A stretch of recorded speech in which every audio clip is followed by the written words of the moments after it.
నమస్తే మేడం. నమస్తే Usha. Madam, money గురించి మనం కొన్ని అఫర్మేషన్స్ చేస్తూ ఉంటాము. డబ్బు ప్రతి ఒక్కరికి అవసరం.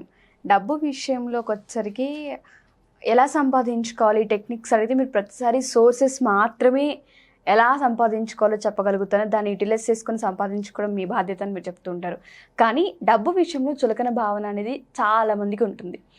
ఒక్కొక్కరు ఒక్కొక్క విధంగా ఉండి ఒకళ్ళు ఒకలా బిహేవ్ చేస్తే లేని వాళ్ళు కూడా దాన్ని ఇది మన దాకా రాదు, మనకు ఉండదు, మన చేతిలో ఉండదు అని చులకన భావన ఎక్కువ ఉంటుంది. సో మనీ విషయంలో చులకన భావన ఎంతవరకు కరెక్ట్? మనీని మనం ఎలా చూడాలి అంటారు? ఒక మాట అడుగుతాను ఉషా.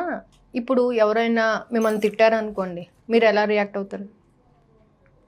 సిచ్యుయేషన్ని బట్టి. అసలు గమ్ముని ఆ సిచ్యువేషన్ అనే కాకపోయినా అప్పటికి ఏదో అన్నా కానీ మనసులో మీకు ఆ భావన అనేది ఉండిపోతుంది, ఆ ఫీలింగ్ అనేది ఉండిపోతుంది. మరి మనీకి కూడా అలాంటి ఫీలింగే ఉంటుంది కదా. మనీని లక్ష్మీదేవితో పోలుస్తాం మనం, మరి మనీకి కూడా ఆ ఫీలింగ్ ఉంటుంది కదా. మనం పొద్దున్న వేసినప్పటి నుంచి సాయంత్రం వరకు మన ప్రతి వర్క్లోని మనకి ఇన్వాల్వ్ అయ్యి ఉంటుంది అది. దానిని మనం చులకనగా చూసామనుకోండి, మరి దాని ఫీలింగ్స్ కూడా మనం అర్థం చేసుకోవాలి కదా.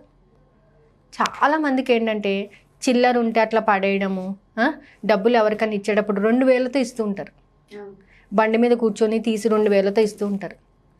అలా మీరు ఎప్పుడైతే నెగ్లెక్ట్ చేస్తుంటారో మనీ అనుకుంటుంది అనమాట, వీళ్ళకి ఇంత చులకన భావన ఉన్నప్పుడు నేను వీళ్ళ దగ్గర ఎందుకు ఉండాలి. మనల్ని ఎవరైనా ఒక చుట్టాలు ఒక మాట అన్నారనుకోండి, నేను వాళ్ళ దగ్గరికి ఎందుకు వెళ్ళాలి అని చిన్న పిల్లలు కూడా క్వశ్చన్ చేస్తారు.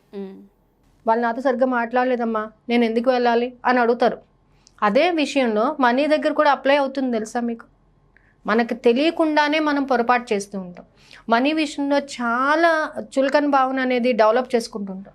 ఉన్నవాళ్ళు ఉన్నది అనే విధంగా, లేని వాళ్ళు మాకు లేదు కదా ఇంతేలే, మా దగ్గర ఇదే ఉందిలే అంతే తప్ప దానిని గౌరవిద్దామని కానీ, దాన్ని మనస్ఫూర్తిగా ప్రేమిద్దామని కానీ, మన దగ్గర ఉన్న డబ్బుకి ఎప్పుడన్నా కృతజ్ఞత చెప్పారా?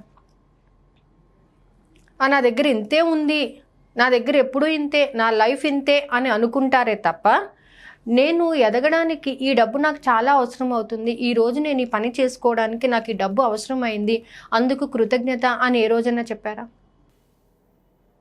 అలా చెప్పి చూడండి, మరింత డబ్బును ఆకర్షిస్తుంది. మీలో ఎప్పుడైతే కృతజ్ఞత భావం డబ్బు మీద మీరు ఎగ్జిబిట్ చేసుకుంటారో ఖచ్చితంగా డబ్బు మరింత డబ్బుని ఆకర్షిస్తూ ఉంటుందన్నమాట. అంటే మనం ఏం చేయాలి అక్కడ? ఎలా చేస్తే వస్తుంది డబ్బు అంటే, డబ్బును ప్రేమించండి. నేను డబ్బును ఆకర్షిస్తున్నాను అని అంటే మిమ్మల్ని ఆకర్షించే గుణం డబ్బుకు కూడా రావాలి కదా. కేవలం నువ్వే వెనకాలక నేను ఆకర్షిస్తున్నా అంటే నువ్వు ఎలా ఉన్నావు, నువ్వు నన్ను సరిగ్గా చూడటం లేదు కదా, అలాంటప్పుడు నేను నీ దగ్గరికి ఎందుకు వస్తాను అనేటటువంటి భావన డబ్బుకు కూడా ఉంటుంది కదా. మరి ఆ ఆలోచన మీకు ఎందుకు రాదు? డబ్బుని గౌరవించడం నేర్చుకోండి. అది రూపాయి కానీ, 2 రూపాయలు కానీ, 100 రూపాయలు, 2000 రూపాయలు, ఏదైనా కానీ దానిని గౌరవించడం నేర్చుకోండి. చాలామంది ఇట్లా పడేస్తూ ఉంటారు డబ్బుని. ఈ బయట ఎవరికైనా వేసినప్పుడు కానీ ఇలా ఏదో ఒక అంటి ముట్టనట్టుగా వేస్తూ ఉంటారు. అది చాలా తప్పు. అది డబ్బును మనం ఎంత ప్రేమిస్తామో అంతగా మన దగ్గరికి వస్తూ ఉంటుంది. మన దగ్గర ఉన్నదానిని ముందు కృతజ్ఞత చెప్పండి. మనం ఎప్పుడైతే దానికి కృతజ్ఞత చెప్తూ ఉంటామో, క్షమాపణ కోరుతూ ఉంటామో, మనకు తెలియకుండా మనం చేసిన తప్పులకి క్షమిస్తుంది అనమాట. దీనికోసం మనం హొప్పనొప్పనో టెక్నిక్ చెప్పాము.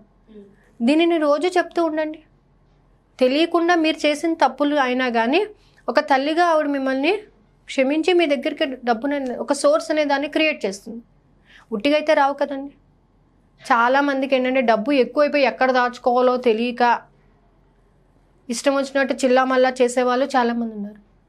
మరి వాళ్ళ దగ్గరికి ఎందుకు వస్తుందండి అంటే, ఒకసారి డబ్బు ఇలా మనకి రుచి చూపిస్తూ ఉంటుంది అనమాట. ఆ చూపించిన తర్వాత వాళ్ళని ఏ స్టేజ్కి తీసుకెళ్లాలో ఆ స్టేజ్కి తీసుకెళ్తూ ఉంటుంది కూడా. కాబట్టి ఎప్పుడు కూడా డబ్బుని చులకన భావంతో చూడకూడదు. పెద్ద పెద్ద బిజినెస్ మ్యాగ్నెట్స్ కూడా డబ్బు విషయంలో చాలా జాగ్రత్తగా ఉంటారండి. డబ్బు ఎవరికైనా ఇచ్చేటప్పుడు చెప్పులు ఇప్పేసి ఇవ్వడము, డబ్బుని తీసుకునేటప్పుడు చెప్పులు వేసుకోకుండా తీసుకోవడము, ఎంతో కొంత డబ్బుని దాచిపెట్టడము. ఒక పెద్ద బిజినెస్ మ్యాగ్నెట్ కూడా ఒక పావలాన్ని చాలా జాగ్రత్తగా జోబులో వేసుకుంటాడు. మనం అనుకుంటాం అంత డబ్బు ఉంది కదా, ఎందుకంత పిసిని కొట్టుతాను అనుకుంటాం. కానీ ఆ పావలా తక్కువైతే రూపాయి కూడా అవ్వదు కదా. ఆ డబ్బును అక్కడ ఆ రూపాయి అవ్వదనే భావన కాదు, డబ్బును గౌరవించాలి అనేటటువంటి భావనతో చేస్తాడనమాట. ఎప్పుడైతే ఆ కృతజ్ఞత భావం ఉంటుందో డబ్బు మీద, డబ్బు మన దగ్గరికి ఖచ్చితంగా వస్తుందండి. డబ్బు పట్ల చులకన భావన అనేది వద్దు. డబ్బును గౌరవించడం నేర్చుకోండి. ఈరోజు నా దగ్గర ఉన్న డబ్బుకి నేను మనస్ఫూర్తిగా కృతజ్ఞత చెప్తున్నాను. నాకు ఈ విధంగా ఉపయోగపడినందుకు డబ్బుకి కృతజ్ఞత అని మీరు ఎప్పుడైతే చెప్తారో అప్పుడు ఖచ్చితంగా వస్తుంది. అప్పటి వరకు డబ్బు రాదండి. వచ్చినట్టు వస్తుంది కానీ జారిపోతుంది, మన చేతిలో ఉండదు. ఎందుకు? నువ్వు దాన్ని గౌరవంగా చూసుకోవట్లేదు, దానికి మర్యాద ఇవ్వట్లేదు. మర్యాద లేని చోట నేను ఎందుకు ఉంటాను? నాకు కావాల్సిన మర్యాద నాకు ఇచ్చినప్పుడే నేను అక్కడ ఉంటాను. సో మనీకి కూడా ఒక ఫ్రీక్వెన్సీ అనేది ఉంది, మనీకి కూడా ఒక ఫీలింగ్ అనేది ఉంది. ఆ ఫీలింగ్ బట్టే మన దగ్గర ఉండాలా ఉండకూడదా అనేటటువంటి ఆలోచన. చూడండి, చాలామంది మేము ఒకప్పుడు చాలా బాగా బతికామండి, ఇప్పుడు ఇలా అయిపోయింది అని అంటారు. ఎందుకు అయిపోయింది అలాగా? ఉన్నప్పుడు నువ్వు దానిని సరిగ్గా సద్వినియోగపరచుకోలేదు కాబట్టే, దానికి ఇవ్వాల్సిన విలువ నువ్వు ఇవ్వలేదు కాబట్టే. నువ్వు ఇచ్చుంటే శాశ్వతంగా నీ దగ్గరే ఉండేదిగా. కాబట్టి డబ్బుకి మనం చాలా గౌరవం ఇవ్వాలి. మనకి మించిన గౌరవం మనం డబ్బుకి ఇచ్చుకుంటూ ఉండాలి. ఇప్పుడు ఒక గెస్ట్ వచ్చాడండి, ఆ గెస్ట్ని మనం రిసీవ్ చేసుకునే దాన్ని బట్టి నెక్స్ట్ టైం రావాలా వద్దా అని ఆలోచన చేస్తాడు. డబ్బు కూడా అంతే. డబ్బుదే ఉందిలే వస్తుంది అని చులకన భావం చాలామందికి.